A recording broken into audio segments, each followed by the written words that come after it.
De la présentation, juste dire votre numéro d'équipe à la caméra, juste s'il vous plaît. Numéro d'équipe, oui.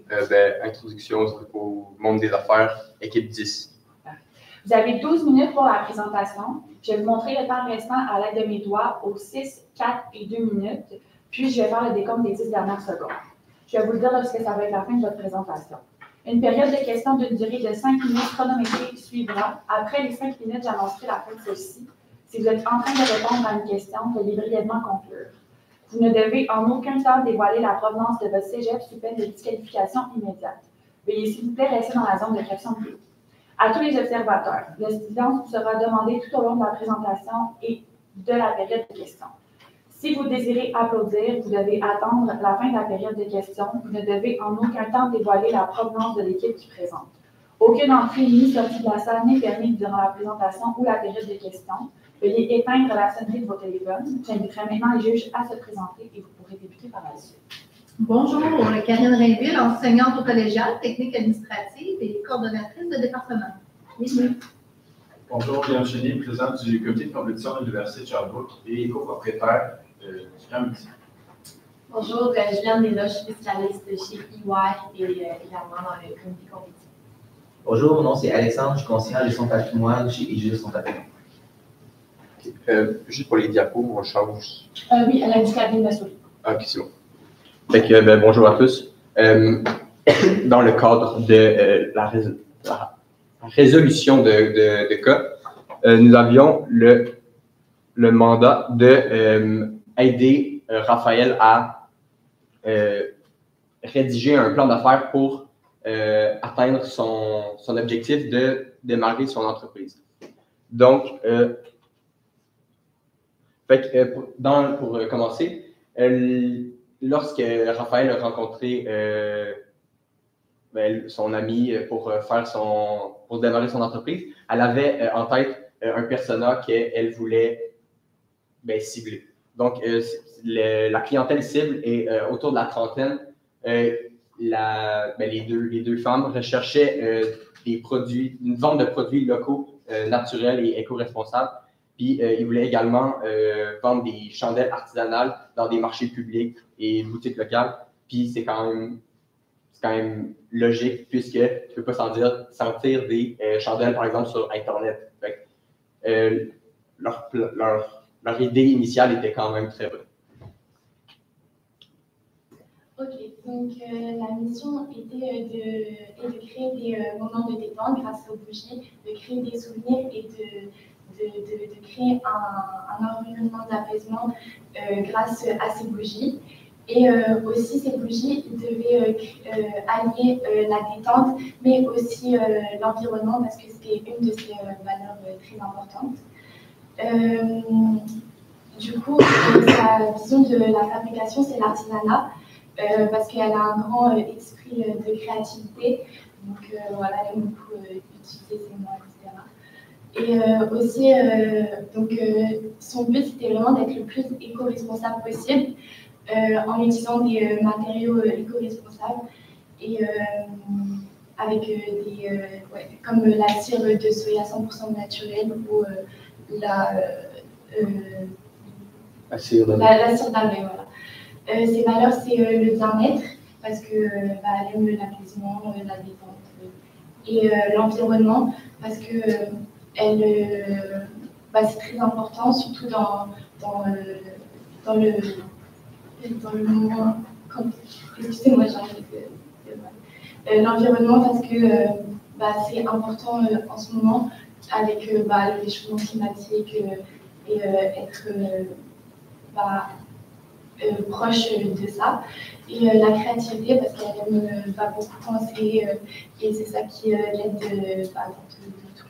Et pour rajouter sur ce que Eléa a dit, c'est que si les propriétaires ou les créateurs mettent en place des valeurs, ils vont rechercher la clientèle qui recherche ces mêmes valeurs-là.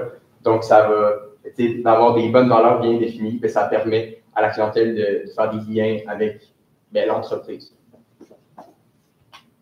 C'est bon. Pour l'environnement interne concernant l'entreprise en tant que telle, concernant les forces, on est un peu soucieux de l'environnement, donc on est préoccupé à l'environnement. D'ailleurs, c'est pour ça que le nom du logo est écrit GES, Grégory pour le G, le E pour Eléa, puis moi pour Simon S. Donc GES. Donc on s'est dit que ça serait cool, ça serait bien de mettre justement GES dans le logo, puis justement de mettre qu'on est soucieux, qu'ils sont soucieux de l'environnement. Donc on a eu cette idée. Donc comment ils sont soucieux de l'environnement? En utilisant des matériaux éco-responsables et en faisant aussi de la fabrication artisanale. Mais malheureusement, l'entreprise a aussi des faiblesses. Il n'y a aucune matière qui peut être importée, donc il y a un prix élevé sur le marché, malheureusement. Et aussi la créativité en tant que telle de l'entreprise, elle est instable par rapport aux collections, justement, des matériaux. Et concernant l'environnement externe, donc là, on parle de l'opportunité et les menaces. Concernant les opportunités, on est beaucoup dans... Il y a eu beaucoup de tendances de cocooning, excusez-moi pour la façon dont j'ai appelé un peu le mot. Et il y a aussi une réglementation sur les produits chimiques, ce qui est bien en soi pour les produits artisanaux. Et il y a aussi une grosse hausse du marché mondial dans le cadre justement pour vendre des bougies. Et par exemple, malheureusement pour les menaces, il y a un grand prix, il y a des grandes fabrications de chandelles à bas prix. Donc, c'est sûr que je connais ça. Peux-tu rajouter un mot? C'est sûr qu'avec les menaces, il y a des compagnies qui font eux, ils sont des fabricants puis ils utilisent des usines. Fait que, oui, ça l'entre dans les compétiteurs, mais c'est indirect parce que aussi, nous, Raphaël recherche plus une compagnie de bougies artisanales. Fait que tu plus genre de la spécificité, pas de la spécificité, mais tu sais, genre, t'es différent des autres. Alors que, mettons, Bath & Body Works, eux, ils font des quantités industrielles de bougies. Fait qu'ils représentent des menaces, mais on se démarque par le fait qu'on crée des bougies faites de cire de soya, puis que c'est nous qu'on les fait, puis qu'ils personnalisent un peu leurs produits. Fait que maintenant, pour ce qui est du prix, excusez-moi, le coût de fabrication est de 6,20 avec l'achat de cire de soya, avec le coût de 1$ de frais de salaire, puis le support le socle, puis la tige pour la cire. Fait on a essayé d'aller chercher une bonne marge. On propose en fait d'aller chercher une bonne marge, une marge de profit à la vente du produit. Donc, on propose un prix de 23,99 pour aller chercher un bon profit sur la vente. On a fait une moyenne aussi des concurrents. Le coût revenait environ autour de 21,94. Donc, on se situe un petit peu au-dessus, mais on n'a pas pris en considération que c'était soit industriel ou artisanal. Donc, c'est une moyenne de un petit peu toutes les entreprises un peu reconnues partout. Et d'ailleurs, j'aimerais rajouter quelque chose. Le fait qu'on a mis le prix un petit peu plus haut que le coût concurrentiel, en fait, nous, c'est pas parce que nous, on veut se montrer, on veut pas faire plus de ventes. Nous, on veut montrer à quel point le produit a de la qualité, étant donné le prix qui est élevé. Donc, c'est pour ça qu'on a monté un petit peu plus le prix pour montrer la qualité perçue aux clients, ce qui va potentiellement augmenter le prix. Pour ce qui est le produit en tant que tel, on a décidé de proposer, en fait, d'utiliser 2 fournisseurs. Parce qu'il y avait la compagnie, je ne m'en souviens plus par cœur, mais il y avait une compagnie qui proposait plusieurs produits avec toute la gamme de produits, mais les prix et les coûts étaient un petit peu plus élevés. Donc, nous, on a pensé que c'était peut-être une meilleure idée d'utiliser 2 fournisseurs, donc d'aller utiliser le fournisseur de soya d'Outaouais et de Petit Pot Inc. pour avoir des plus petits coûts pour l'achat du sirop de soya et pour aller acheter les pots avec le socle à part avec un autre fournisseur pour réduire les coûts du produit. Donc maintenant, nous sommes rendus à la communication et à la distribution choisie par nous, en fait. Concernant la communication, nous, on y va avec les sites de vente de produits artisanaux. Donc, ça permet de faire une vente multicanal. Et on a ciblé 81% des gens entre 24 ans et 40 ans qui sont sur Instagram parce que sur Instagram, les gens sont plus jeunes, un petit peu plus jeunes, mais on joue sur pas grand-chose, vraiment. Et concernant la tranche d'âge entre 25 ans et 44 ans, on l'a ciblé sur Facebook, donc 91% du monde sur Facebook. Et aussi, évidemment, on vit sur des sites Internet. On met en fait, sur les sites Internet, comme par exemple des journaux comme la presse, bon, on met une petite publicité en haut ou sur le côté, sur la barre latérale, ça arrive aussi qu'on met des publicités là-dedans. Donc, c'est pour ça qu'on a pris aussi comme communication, les sites Internet en mettant au-dessus de la petite barre, là, vous voyez de quoi je parle, la publicité là-dessus sur web. Pour ce qui est de la distribution, on a une hausse du secteur de 5,6% entre 2024 et 2029. Donc, ça va augmenter les ventes aussi. Et la stratégie créative, là-dessus aussi. En fait, vu que tu es une nouvelle compagnie, tu rentres dans les PME, puis tu vas être moins reconnu au départ. Il faut que tu utilises des stratégies créatives pour te faire reconnaître. Si tu arrives là, tu essaies de partir en usine, tu vas pas être sûr que tu ne rentres pas meilleur que Bath & Body Works, eux, ça fait 20-30 ans qu'ils font ça. Il faut que tu mettes en place des stratégies créatives pour aller chercher ça, de te faire reconnaître, pour faire quelque chose de différent, pour que tu te fasses reconnaître. Puis pour les boutiques, pour la distribution, comme je l'ai dit précédemment, on recherche d'aller dans des boutiques locales et des commerces à proximité pour que la clientèle puisse aller sentir les bougies. Souvent, tu recherches quelque chose ou tu es ouvert, mais tu ne vas pas acheter une bougie parce qu'elle est belle. C'est sûr que ça, c'est mieux d'aller faire de la distribution avec les boutiques locales, mais on propose quand même qu'elle se fasse un site web pour les gens où, mettons, tu es allé la sentir, tu n'étais pas sûr, finalement, tu décides de la commander en ligne.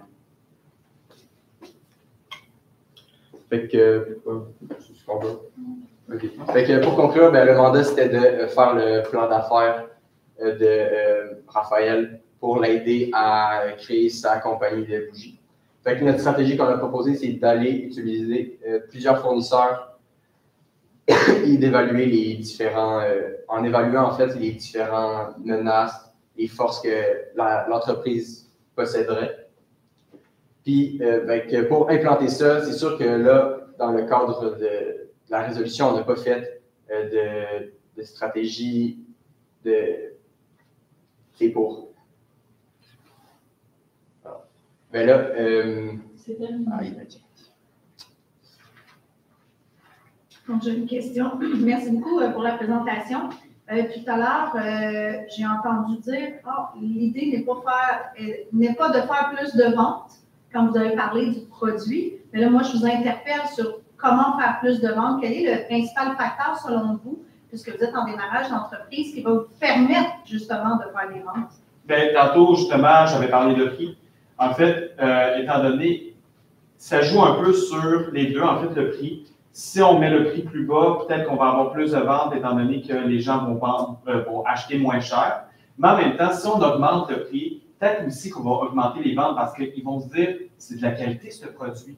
Donc, étant donné que c'est de la qualité, c'est sûr qu'ils voudront encore mieux qu'un produit qui est moins qualitatif en fonction du prix. Donc, c'est pour ça, en fait, que j'ai dit, c'est un peu, en fait, les deux, en fait. Si on baisse le prix, il y aura du monde qui va l'acheter pour moins, mais il y aura aussi du monde qui va l'acheter pour avoir une meilleure qualité. Donc, c'est pour ça, en fait, que ça joue un peu là-dessus. Mais ce que je veux dire, c'est qu'au lieu de justement baisser le prix pour avoir plus de ventes, nous, on veut augmenter le prix pour avoir plus de ventes grâce à la qualité perçue du produit.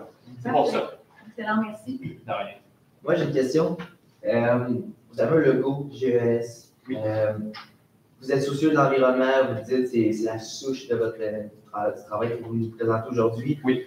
Mais vous prenez la cire de soya qui, évidemment, ben, on le sait, une déforestation, etc., il y a évidemment une certaine pollution.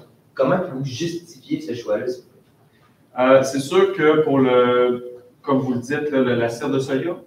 Ouais. Ben, pour la cire de soya, c'est sûr que ça reste la base pour le produit en tant que tel. Mais c'est sûr que si on commence à un peu plus développer l'entreprise, c'est sûr qu'on va plus aller avec des recherches scientifiques pour que le produit soit plus éco-responsable. C'est sûr qu'au début, il faut faire des sacrifices pour l'environnement, mais au fur et à mesure, moi, je pense qu'on pourrait justement sacrifier la cire de soya pour avoir un produit plus éco-responsable. Parfait, merci beaucoup. Vous avez parlé de vendre en boutique. Est-ce qu'il y a une raison pourquoi vous avez décidé de ne pas aller avec un site web de vente pour faire affaire avec Amazon? Ben, c'est sûr que de faire de la revente, c'est, mettons, que tu fais comme la revente sur d'autres sites qui sont déjà reconnus, c'est sûr que ça t'aide à avoir de la visibilité. Il y a quelqu'un qui va aller juste écrire bougie sur Amazon, puis là, ça va apparaître. Mais vu qu'on recherche, ben, avec les valeurs de l'entreprise qu'elle recherche, ben, on pense que c'est pas éthique de mettre un produit sur, mettons, Amazon, puis juste de le faire vendre en quantité. On préfère aussi d'avoir un lien avec le client pour savoir les retours, puis savoir comment les clients, la clientèle se sent pour mieux adapter après les produits avec la clientèle. Au niveau de l'entreprise, on dit que le nom de cette entreprise-là, Lumina Eco, est déjà utilisé par d'autres entreprises de bijoux. Donc, quels enjeux et quelles recommandations vous pourriez faire à ce niveau-là?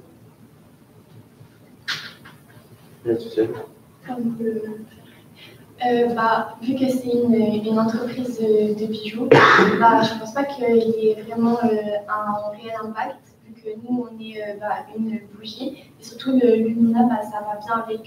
Je trouve que ça représente plus la bougie, la lumière, etc., que les bijoux. Du coup, je ne pense pas que ça soit un très grand impact, surtout que c'est deux domaines complètement différents. Et voilà. Je vais vous poser une dernière question. Dans ce cas-ci, vous m'avez parlé de stratégie créative. Pouvez-vous me nommer une stratégie concrète dans laquelle vous trouvez que c'est créatif selon vous? Je vous laisse vous exprimer. Le fait d'utiliser des trucs artisanaux et de garder comme une proximité avec les clients, ça fait que tu te démarques des autres compagnies, Bath & Body Works, mais d'avoir d'autres qui se sont fait reconnaître ailleurs dans les autres provinces, dans les autres pays. Donc, le fait de rester local, oui, tu pars moins gros, mais tu gardes une proximité, puis c'est ça qui fait que tu te fais reconnaître un peu avec, comparé aux autres entreprises plus mondiales. Okay. Merci beaucoup. C'est terminé. Parfait. Merci beaucoup.